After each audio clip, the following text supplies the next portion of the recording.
genetics, molecular biology, physiology and biochemistry converge। जैसे मान लो कि तुम ऑर्गेनेल्स के बारे में पढ़ रहे हो, क्लोरोप्लास्ट पढ़ रहे हो, तो क्लोरोप्लास्ट में फोटोसिंथेसिस होता है। yes, तो पूरा फोटोसिंथेसिस का मैकेनिज्म इसमें पढ़ा जाता है, तो फिजियोलॉजी हो गया। माइटोकॉन्ड्रिया पढ़ रहे हो तो रेस्पिरेशन उसमें होता है, तो रेस्पिरेशन भी पढ़ा जाता है, तो फिजियोलॉजी हो गया। तो ये जितने डिफरेंट ब्रांचेज हैं ये सब सेल बायोलॉजी में कन्वर्ज कर गए। अब एक ग्रीक वर्ड है काइटोस। काइटोस का मतलब होता है सेल, और एक लैटिन वर्ड है सेला। सेला का मतलब होता है होलो स्पेस। होलो स्पेस जो टर्म है सेल, सबसे पहले कॉइन किया गया था by Robert cook in 1665, who observed a honeycomb like pattern in a slice of cork under his primitive microscope। एक कॉर्क होता है, प्लांट का एक पार्ट है कॉर्क। जिन प्लांट्स में सेकेंडरी ग्रोथ हो जाता है उन प्लांट्स में एपिडर्मिस की जगह पे बन जाता है कॉर्क। तो कॉर्क का सेक्शन काटा और उन सेक्शंस को ऑब्जर्व किया गया माइक्रोस्कोप में। एक प्रिमिटिव माइक्रोस्कोप उन्हीं के द्वारा तैयार किया गया था उसी में। तो वो नजर आया मधुमक्खी के छत्ता की तरह, उसी को उन्होंने कहा sales. The term cell was first used by Robert Hooke, who observed a honeycomb-like pattern in a slice of cork under his primitive microscope. This honeycomb consisted of thick-walled, box-like compartments, which he called cells for the first time. जो honeycomb pattern नजर आया उसमें thick walled box like compartments नजर आए, उन्हीं compartments को उन्होंने कहा सेल्स। और वास्तव में जो सेल्स जिनको उन्होंने कहा वो डेड सेल्स थे। कॉर्क के सेल्स डेड होते हैं, जब सेल डेड है तो उसमें प्रोटोप्लाज्म का लॉस हो गया। yes, और वो सिर्फ सेल वॉल से घिरा हुआ कंपार्टमेंट था जिसको उन्होंने सेल कहा। वो सेल वॉल से घिरा हुआ कंपार्टमेंट था, वो डेड सेल्स थे। Actually, these cells were the cell walls enclosing the vacant spaces left by dead cork cells. Dead cork cells के जो वैकेंट स्पेसेस थे सेल वॉल से घिरे हुए, उसी को उन्होंने कह दिया सेल। बाद में free living cells, free living cells, free living का मतलब एक दूसरे से अलग, were observed by Antony von Leeuwenhoek. Living cells को सबसे पहले ऑब्जर्व किया गया था एंटोनी वॉन ल्यूवेनहॉक को, और ये सेल्स थे बैक्टीरिया के सेल्स थे। बैक्टीरियम को सबसे पहले ऑब्जर्व किया गया था एंटोनी वॉन ल्यूवेनहॉक के द्वारा। बाद में फिर सेल में डिस्कवरी हुई न्यूक्लियस की, प्रोटोप्लाज्म की। एक कॉन्सेप्ट आया कि सेल क्या है। Cell is a mass of protoplasm limited in space by cell membrane and possessing a nucleus. यदि पूछा जाए कि सेल क्या है तो cell is a mass of protoplasm limited in space by cell membrane and possessing a nucleus. Cell protoplasm का एक मास है जो घिरा रहता है सेल मेम्ब्रेन से, उसमें पाया जाता है न्यूक्लियस पाया जाता है। ठीक है, लेकिन ये बात पूरी तरह सही नहीं है, इसलिए कि दो तरह के सेल्स होते हैं, prokaryotic and eukaryotic. Prokaryotic cell में न्यूक्लियस नहीं होता है, न्यूक्लियस सिर्फ होता है यूकैरियोटिक सेल्स। तो शुरू में सारे यूकैरियोटिक सेल्स को ही स्टडी किया गया था, तो इस तरह का कॉन्सेप्ट आया। Cell is a mass of protoplasm limited in space by cell membrane and possessing a nucleus. Nucleus नहीं भी होगा तब भी सेल होगा, प्रोकैरियोटिक सेल होगा। लेकिन हर सेल मास है प्रोटोप्लाज्म का जो घिरा रहता है सेल मेम्ब्रेन से। उसके बाद बहुत सारे प्लांट्स को स्टडी किया गया स्लेडन के द्वारा और एनिमल्स को स्टडी किया गया स्वान के द्वारा। और इन लोगों ने ऑब्जर्व किया सेपरेटली कि जितने प्लांट्स या एनिमल्स हैं सब बने होते हैं सेल्स के। On the basis of examination of a large number of plants by Matthias Schleiden, a German botanist, and of animals by Theodor Swan, a British zoologist, cell theory was formulated together. Plants को examine किया गया Mathis Schleiden के द्वारा, जो एक German botanist थे, और animals को स्टडी किया गया बाय थियोडोर स्वान के द्वारा, जो एक ब्रिटिश जूलॉजिस्ट। और इन दोनों के स्टडी के आधार पे फॉर्मुलेट किया गया सेल थ्योरी। सेल थ्योरी दी गई by Schleiden and Schwann in 1838। इसमें कहा गया कि all living organisms are composed of cells and their products. सारे लिविंग ऑर्गेनिम्स बने होते हैं सेल्स के और उनके प्रोडक्ट्स के। Cells are structural and functional units of life. Cell life का यूनिट दोनों तरह से, स्ट्रक्चरल भी और फंक्शनल भी। जितने तरह के फंक्शंस किसी ऑर्गेनिज्म में होते हैं वो सारे के सारे फंक्शंस सेल के लेवल पे होते हैं। तो सेल स्ट्रक्चरल यूनिट भी है और फंक्शनल यूनिट भी है लाइफ का।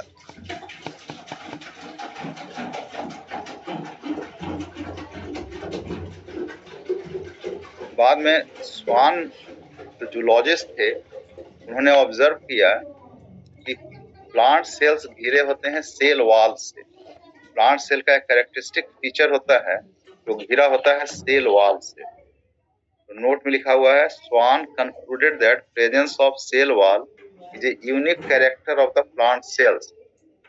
तो सेल वॉल की बात की गई स्वान के द्वारा। स्वान ने ही सबसे पहले कहा कि प्लांट सेल्स में सेल वॉल होता है, एनिमल सेल्स में सेल वॉल नहीं होता। फिर बाद में एक आए रडोल्फ विर्चोव। उन्होंने कहा, एक यूज किया ओमनिस सेलुला इस सेलुला। उनके अनुसार जितने सेल्स हैं वो प्री एग्जिस्टिंग सेल्स से ही बनते हैं। All cells are derived from pre existing cells. Cells can not be created. Cells का निर्माण नहीं होता है। पहले से जो सेल्स हैं वही सेल्स डिवाइड करके नए सेल्स बनाते हैं। तो Rudolf विर्चोव in 1855 first explained that cells divided and new cells are formed from pre-existing cells. इसी को अपनी भाषा में उन्होंने कहा ओमनिस सेलुला ई सेलुला। और उसके बाद सेल थ्योरी को मॉडिफाई किया गया और एक्सपेंड किया गया। तो पहले से था कि all living organisms are composed of cells and products of cells. दूसरा था कि cell is the structural and functional unit of life. और तीसरी बात इन्होंने जोड़ी कि all cells arise from pre existing cells. बोलो, ठीक है? Yes sir. जी सर। अब है यूनिटी अमॉन्ग लिविंग ऑर्गेनिम्स। सारे लिविंग ऑर्गेनिम्स के कुछ कॉमन फीचर्स होते हैं। सारे लिविंग ऑर्गेनिम्स बने होते हैं सेल्स के, और जो सेल्स होते हैं वो चाहे प्लांट्स हो एनिमल्स हो, सबके सेल्स ग्रॉस स्ट्रक्चर में, मॉलिक्यूलर ऑर्गेनाइजेशन में और बेसिक फंक्शंस में सिमिलर होते हैं। तो इस तरह से सारे लिविंग ऑर्गेनिम्स में यूनिटी पाई जाती है, कुछ कॉमन फीचर्स पाए जाते हैं। The cell is the fundamental structural and functional unit of all living organisms. जितने लिविंग ऑर्गेनिम्स हैं उनमें cell structural and functional unit है, and all cells are closely similar in gross structure, molecular organization and certain basic activities. सारे living organisms बने हुए हैं cells के, और सेल्स आपस में सिमिलर होते हैं अपने ग्रॉस स्ट्रक्चर में, मॉलिक्यूलर ऑर्गेनाइजेशन में और बेसिक फंक्शंस में। जैसे जितने सेल्स हैं सब में DNA genetic material, DNA is the genetic material in all cells. बोलो ये स्टेटमेंट सही है या गलत है? सही है। DNA is the genetic material in all cells. गलत स्टेटमेंट गलत है। क्या गलत है? Yes. क्या गलत है? सर ऑल सेल्स नहीं होगा, डीएनए क्या सब होगा? सेल्स का जेनेटिक मटेरियल नहीं है। इसमें नहीं होता है। वायरस सेल है ही नहीं, अरे ऐसे भी वायरस सेल नहीं कोई है। एग्जांपल बताओ जिसमें नहीं होता है। वायरस में तो है ही नहीं, किसमें नहीं होता है डीएनए?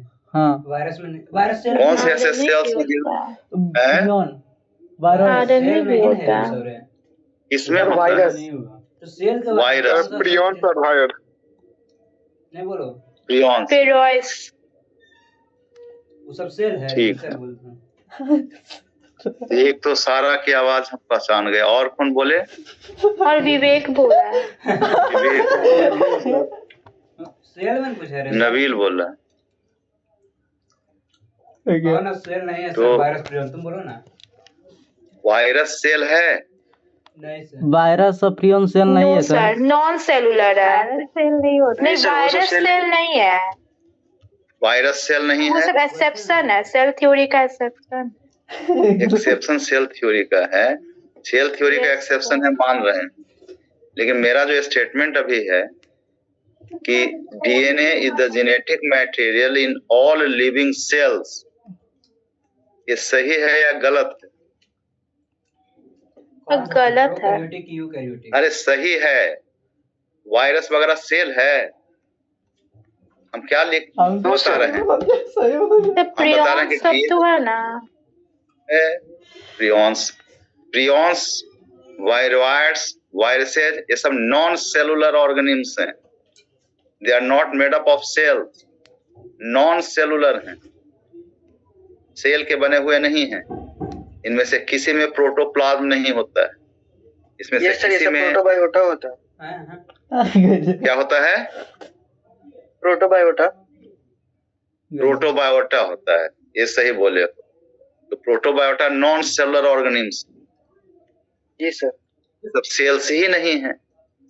तो इनके अलावा जितने ऑर्गेनिम्स हैं, तो बच- चाहे यूकैरियोटिक हो या हम सही प्रोकैरियोटिक बोलिए। हो, अभी तो सब बोल बने रहे होते हैं वायरस सेल्स में के। नहीं होता है, आरएनए होता है वायरस। और सारे यूकैरियोट्स में और प्रोकैरियोट्स में डीएनए जेनेटिक मटेरियल। कि वायरस में होता है नहीं। ये स्टेटमेंट 100% सही है सही हम कि बोले। DNA is the genetic material सब इन सुन ऑल सेल्स।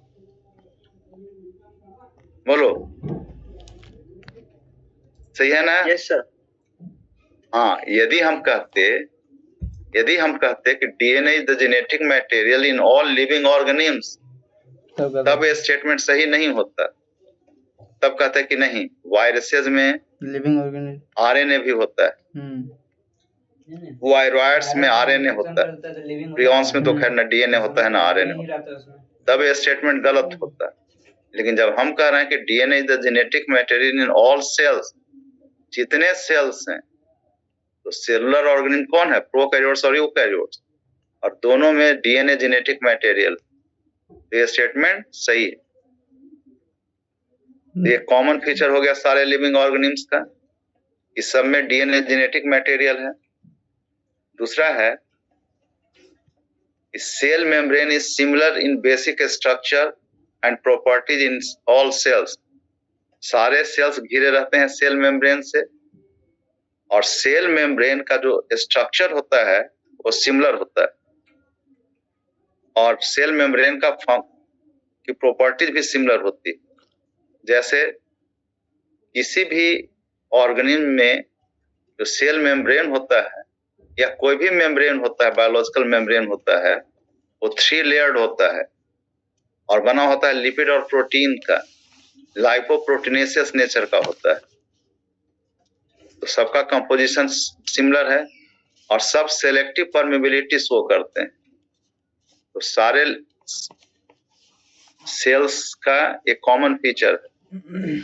उसी तरह से जितने सेल्स हैं उनमें एरोबिक रेस्पिरेशन का मैकेनिज्म सिमिलर है सब में, चाहे वो प्रोकैरियोट्स का हो या यूकैरियोट्स का हो। एरोबिक रेस्पिरेशन में ग्लाइकोलिसिस होगा, लिंक रिएक्शन होगा, क्रेब्स साइकिल होगा, ईटीएस होगा, सबों में होता है। इसमें भी सिमिलरिटी शो कर रहा है। डीएनए रेप्लिकेट करके आइडेंटिकल कॉपी बनाता है। तो रेप्लिकेशन का जो मैकेनिज्म है, बेसिक मैकेनिज्म है, वो सारे सेल्स में एक ही तरह का होता है, चाहे वो प्रोकैरियोटिक हो या यूकैरियोटिक हो। उसी तरह से डीएनए के ट्रांसक्रिप्शन से आरएनए बनता है और आरएनए के ट्रांसलेशन से प्रोटीन बनता है। तो ट्रांसक्रिप्शन और ट्रांसलेशन का भी जो मैकेनिज्म है वो सारे सेल्स में एक ही तरह का है। ठीक है, कुछ माइनर डिफरेंसेस होते हैं, लेकिन जो बेसिक जो मैकेनिज्म है डीएनए के रेप्लिकेशन का, ट्रांसक्रिप्शन का या आरएनए के ट्रांसलेशन का, ये मैकेनिज्म सबों में एक ही तरह का होता है।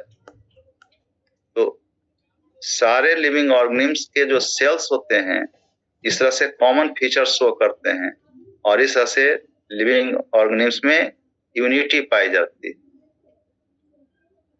बोलो, समझे? Yes sir. अब है cell is a self contained unit. Self contained unit का मतलब होता है ऑटोनोमस यूनिट, मतलब ये इंडिपेंडेंटली एग्जिस्ट कर सकता है।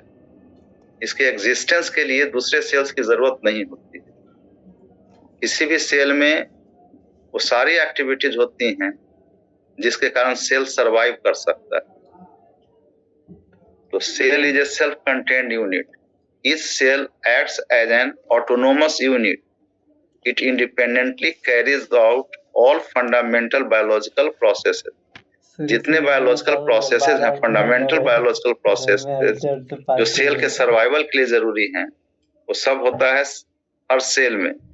जैसे it oxidizes food to produce energy. हर सेल को एनर्जी की जरूरत होती है, एनर्जी मिलती है फूड के ऑक्सीडाइजेशन से। तो हर सेल फूड को ऑक्सीडाइज करके एनर्जी रिलीज करता है और उस एनर्जी को यूज करके, उस एनर्जी को और कुछ न्यूट्रिएंट मटेरियल्स को यूज करके कॉम्प्लेक्स मॉलिक्यूल्स बनाता है। हर सेल में क्षमता है और फिर उन्हीं कॉम्प्लेक्स मॉलिक्यूल्स को यूज करके ऑर्गेनेल्स बनाता है या जो ऑर्गेनेल्स पुराने हो गए हैं उनको रिप्लेस करता है। तो it oxidizes food to produce energy and uses energy and some nutrient materials to synthesize complex molecules. It uses these complex molecules to build up new organelles and to replace those worn out. तीसरा है कि हर cell में respiration की क्षमता है और हर cell gases exchange करता है अपने सराउंडिंग से। It respires and exchanges gases with surroundings. Next है it reproduces with same hereditary property. हर सेल रिप्रोड्यूस करता है। अब सेल रिप्रोडक्शन का मतलब होता है, रिप्रोडक्शन का मतलब क्या होता है? नई प्रोजनी बनाना। तो सेल नई प्रोजनी कैसे बनाएगा? सेल डिवीजन से। तो हर सेल डिवाइड करके अपनी नई प्रोजनी बना सकता है। तो it maintains its necessary internal physiochemical conditions by regulating its own activities. अपनी एक्टिविटीज को रेगुलेट करके जो इंटरनल फिजियोकेमिकल कंडीशन है उसको मेंटेन करने की क्षमता हर सेल में होती है। It has its own life span.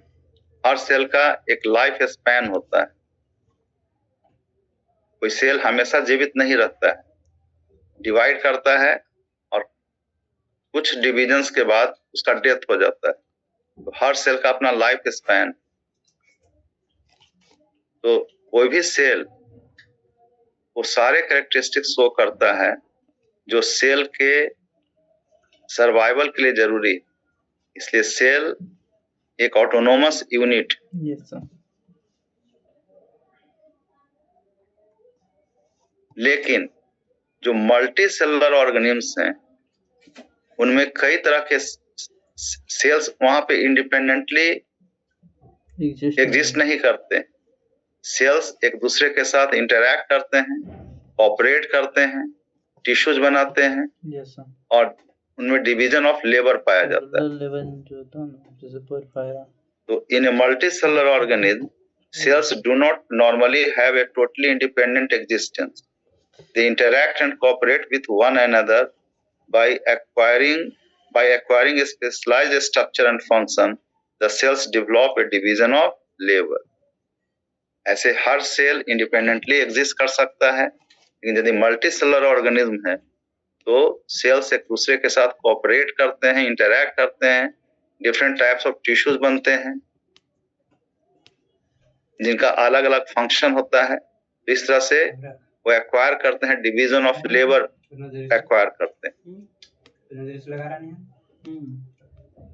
ठीक है, ठीक है। Yes sir. अब है ऑरिजिन ऑफ सेल। ये तुम ऑरिजिन ऑफ लाइफ पढ़े होगे, जूलॉजी में पढ़े हो ना? जूलॉजी में ऑरिजिन ऑफ लाइफ पढ़े होगे ना? Yes sir. Yes sir. वही चीज है। सेल का ऑरिजिन कैसे हुआ? जैसे सेल का ऑरिजिन कैसे हुआ, जैसे लाइफ का ऑरिजिन हुआ, तो हर ऑर्गेनिज्म बना हुआ है सेल का, तो सेल का ऑरिजिन उसी तरह से हुआ है। जैसे प्रीबायोटिक या बायोजेनिक मॉलिक्यूल्स थे, लाइफ के ऑरिजिन के पहले के मॉलिक्यूल्स, जैसे वाटर था, हाइड्रोजन था, नाइट्रोजन था, अमोनिया था, मीथेन था, कार्बन मोनोऑक्साइड था, कार्बन था, कार्बन डाइऑक्साइड था। और condition anaerobic condition, electric discharge हुआ, यूवी लाइट, हीट, प्रेशर, इनके कारण ये सब कंबाइन करके बना दिए formaldehyde, acetaldehyde, hydrogen cyanide and acetonitrile. फिर ये सब मिलकर बनाए amino acids, sugars, nitrogenous bases. फिर इनसे बना प्रोटीन बन गया, जैसे अमीनो एसिड से प्रोटीन बन गया, सुगर से बन गया पॉलीसैकेराइड, लिपिड्स बने और नाइट्रोजनस बेसेस से न्यूक्लिक एसिड बने। ये सब कंबाइन करके बना दिए प्रोटीनोइड्स या कोसर्वेट। फिर सबसे पहला प्रोकैरियोटिक सेल बना और तब बन गया यूकैरियोटिक सेल।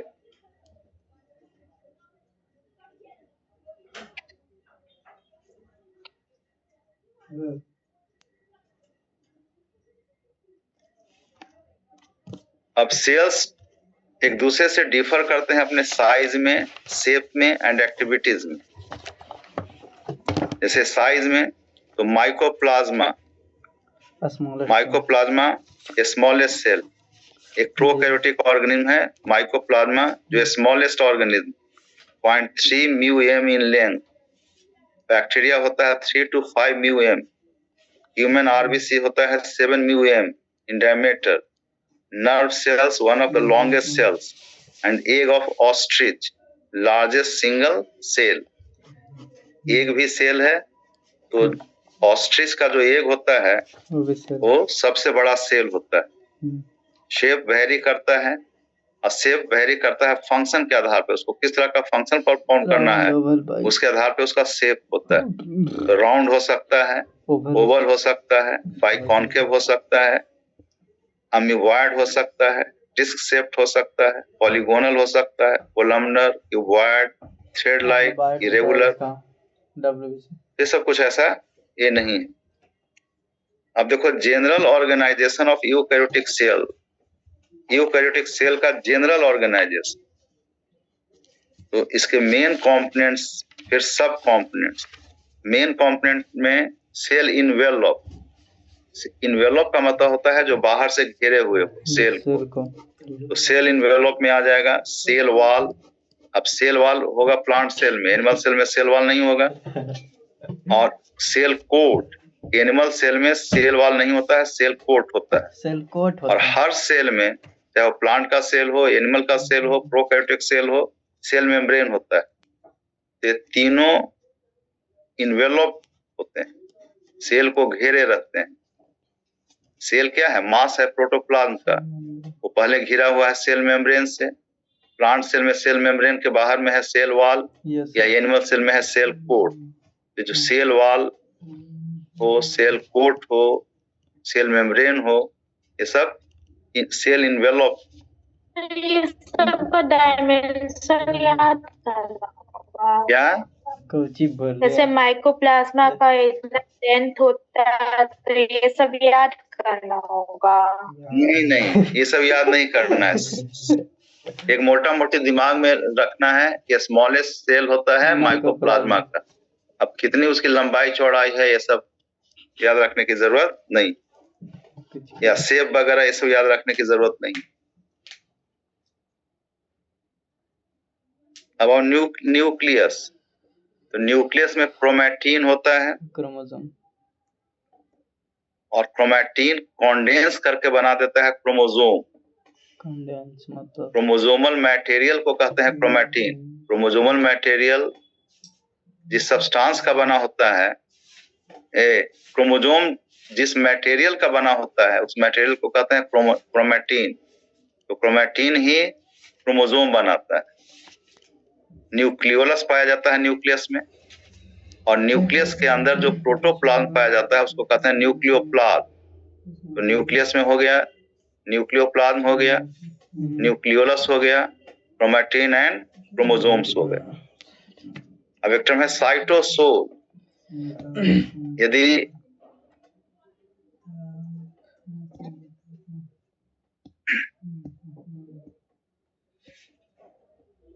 किसी सेल के साइटोप्लाज्म से सारे मेम्ब्रेन बाउंड ऑर्गेनेल्स को हटा दिया जाए तो जो बच जाता है उसको कहते हैं साइटोसोल। तो साइटोसोल में कोई भी ऐसा ऑर्गेनेल नहीं पाया जाता है जो मेम्ब्रेन से घिरा हुआ होता है। तो साइटोसोल में राइबोसोम्स होंगे, माइक्रोफिलामेंट्स होंगे, माइक्रोट्यूब्यूल्स होंगे और इंटरमीडिएट फिलामेंट्स होंगे। ये सब मेम्ब्रेन से घिरे हुए नहीं होते। ये जो तीनों हैं, microtubules, microfilaments and intermediate filaments, इनको एक साथ कहा जाता है साइटोस्केलेटन कहते हैं। साइटोस्केलेटन। ये सब मेम्ब्रेन से घिरे हुए नहीं है, तो ये सब चीज एकदम याद रखना। Indo membrane system, Indo membrane system में आता है nuclear envelope, endoplasmic reticulum, Golgi complex.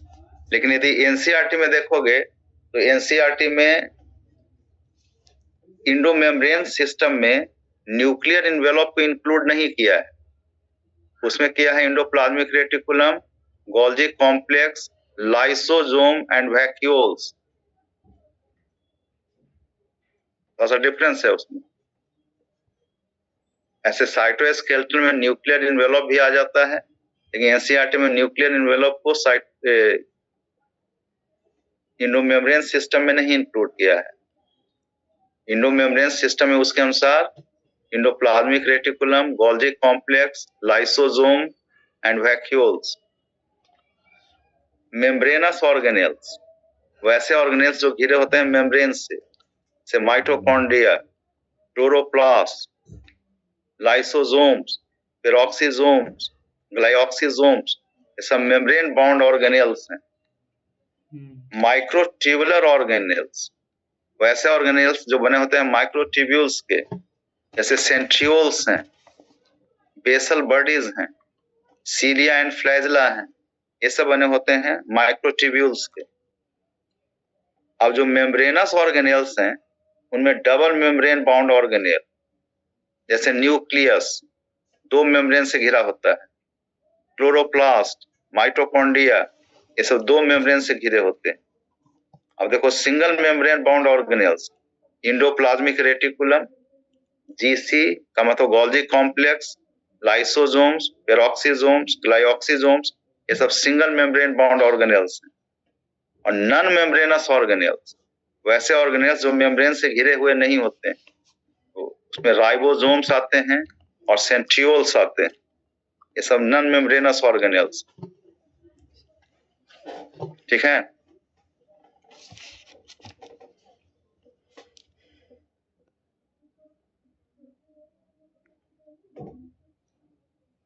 ठीक है। Yes sir. Yes sir.